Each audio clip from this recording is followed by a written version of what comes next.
Today I'm replacing the battery on a key fob, this style, kind of the older Volkswagen, all the way from early 2000s, maybe even late 90s, up to, I think they stopped using these in 2000 and maybe 13 or 14. But yeah, a lot of Volkswagens on the road still use this key, so I'm showing you how to put a battery in it. First you want to open the little blade here, and if you look through here, you can usually do this with no tools. Towards the bottom side of the key, that's where you're going to want to push towards the emblem with this, and this cover pops off. So you just put a little pressure there, and that usually just pops right out of there. You see?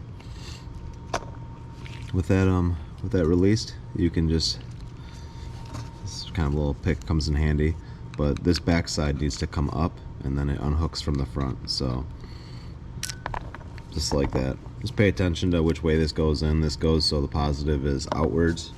So you take your new one, put it in the same way,